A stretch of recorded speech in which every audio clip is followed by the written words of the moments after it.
Hey, welcome to my channel. I do. Please leave a comment in this, video. I do read my comments and try to answer them to the best of my ability. Um, in any case, today I'm going to be talking about. It's been a while. The Islanders. I haven't talked about them for quite a while. They're on a free fall. I mean, I was kind of happy in the beginning of the season. I was like, okay, maybe this might work out. Maybe they will make the playoffs. Honestly, they're in a free for all right now. Free fall. Sorry. They're not gonna. They're not gonna make the playoffs. I can tell you that much. I mean, if they do, it'd be a pure miracle. To be quite honest with you. Honestly, it's it's a little disconcerting. I mean, the fact is, honestly, like Sorokin, good as he is, I mean, it's like for that period, the reason why he was doing so well is because probably the defense was doing so well as well too. But now that everything's the way that they're at this free for all, it's more of a case for like I think reality setting in. Sorokin is good enough, but they need a good defense at that point as well too. And honestly, Barzil is uh, he's definitely your future, but you've got to build some players around him. If as an Islanders fan, I hate to say this, but they're not making the playoffs. If they're not going to make the playoffs, I would say, and I'm all for this, honestly, if this is what it is, because it's a semi rebuilding period, somewhat semi rebuilding period, to the point where if I'm the Islanders, tank it, tank the season. I want you to tank the season. Why? Because I want that number one pick.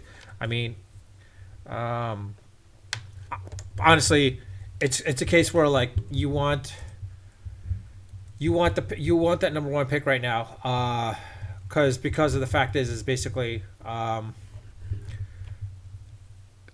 Connor Bedard. I don't know if I'm pronouncing it correctly. Bedard.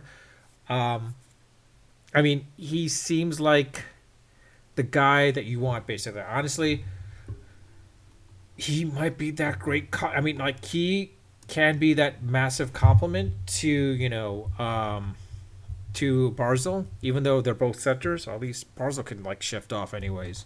But Bedard, it will be a while anyway before Bedard comes into play. I mean, like the kid's like what 17, 18 or something like that, so he won't come into the pro. He won't make the pros until like maybe he's 22, 21. My best bet. I mean, if the only way he makes it as a 20-year-old kid is if he's the second coming of Wayne Gretzky or Gordie Howe for that matter.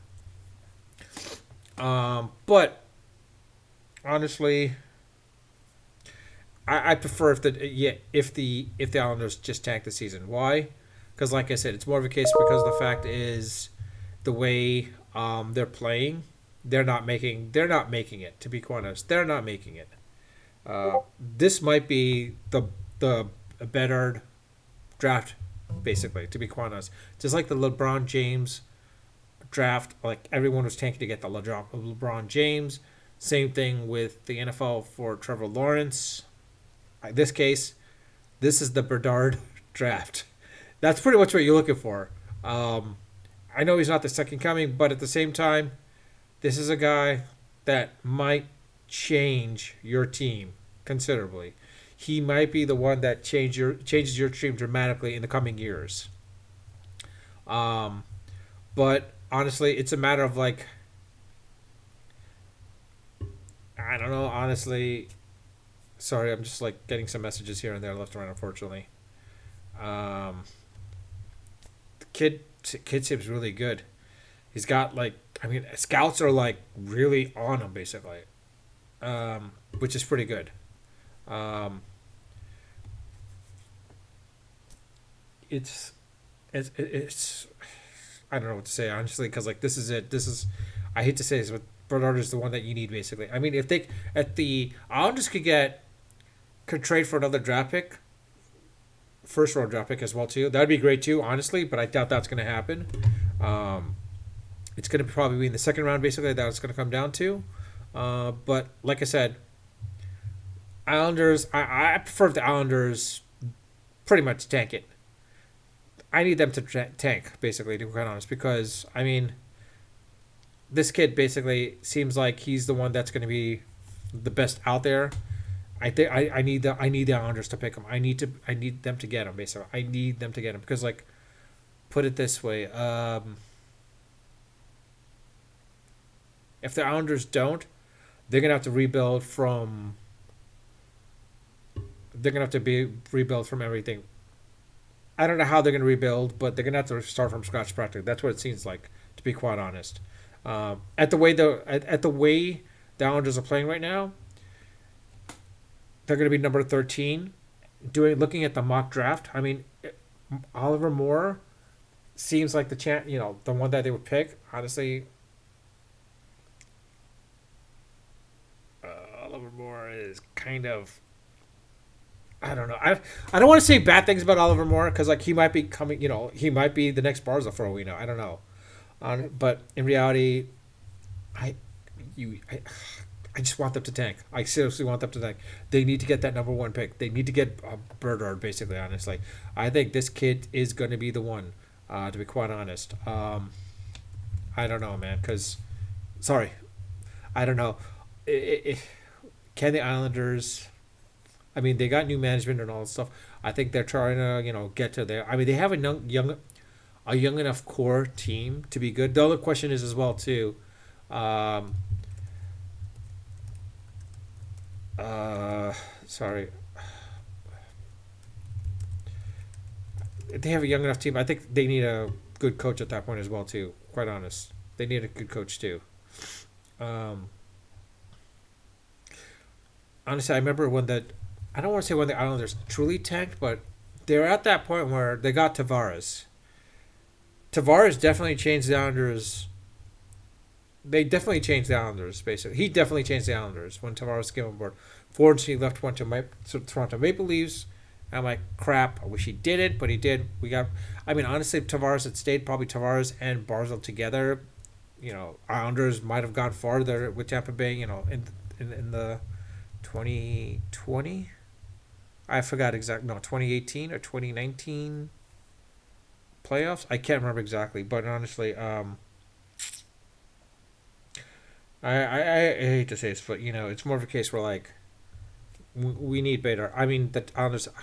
I can't say it enough. Unfortunately, I'm hoping that they do tank to get the number one pick, or somehow they get the number one pick. However, they get the number one pick, because I think better. This Connor Bedard, looking at his skills, looking at how he played in the UHL and such, and like what the scouts are saying, I think he might be that good enough to change the face of the organization that drafts him. Basically, I think he might be that good if he doesn't get cocky enough. That's the other factor as well too. But with it, I don't know. Uh, let me know what you guys think. Should the Islanders tank? Do you think Connor Bedard could be a person that could actually change the organization, and be the face of that organization, but change it to the point like they become, really good. Or do you think the Islanders shouldn't tank and like they should base off of like Sorokin and Barzal, and hopefully they could build off of that and with some of the young talent that they have, and maybe they just get a better coach. I don't know. I mean, coaching does play a huge factor with the team, but there's also talent too, and defense does. You kind of need defense as well too. Unfortunately, Sorokin is only good at just as good. He's no Patrick Roy. To be quite honest, I mean that's my goalie. If anything, Patrick Roy. Everyone's like saying Lundqvist and like whatnot, or let me or I forgot the Devils goalie, where basically he was the one that led to the Devils to their Stanley Cups. Honestly, but yeah, I mean like they need like essentially some of the best goalies out there. I mean like there was Brodeur, of course. That's it, Brodeur. Yeah, I knew it was going to come up very quickly for that. But yeah, Brodeur, Roy, Lundqvist. If the Islanders can get, if Sorokin can be in that nature, that'd be great. But I don't. It's going to take a bit for him to like get to that. Honestly, I don't think he's that good enough to be like them. But if the Islanders can find a hidden gem that could be that, that'd be great. But honestly, I think Bedard is the one that they need. Basically, you get Bedard, you can build around him basically, and at that point, and you could be a pure offensive team. It doesn't matter with defense because if he score goals left and right, You just need a decent enough goalie. Like Zork can be decent enough if he can hold teams to like 4 points or 4 goals, sorry, and then you basically scoring like 10 goals, pretty much 6 goals per game. I mean, offense wins in this situation. But anyways, like I said. But let me know your thoughts. Should the Islanders, should the New York Islanders, that is, should they tank and get the number one draft pick, or do you think they should just work around Barzil and Barzil and Sorokin, and then hopefully get some other younger talents and some other players on the free agency, or should basically you think they're okay? It's just a matter of they just need a new coach. And the other aspect as well too is, do you think also Connor Bedard is a person that can actually change a franchise, whoever drafts him? Do you think he's that person? I think he is. It's your call. I don't know. Looking at some of the statistics that he has, I mean, it's pretty impressive. And from that, anyways, let me know your thoughts. Like I said, leave a comment. I will try to respond to them, and I do read them, of course, and I do try to respond to them when I get notified, as I said. And also, please let me know what you think about it, and as well as please subscribe. It'd be great for more subscribers. 1,000 subscribers, I'll be able to live stream from my phone, which would be interesting, rather than setting up a laptop and such. But in any case, with that, I leave it at that. Unfiltered, unedited, and unrehearsed. Until next time.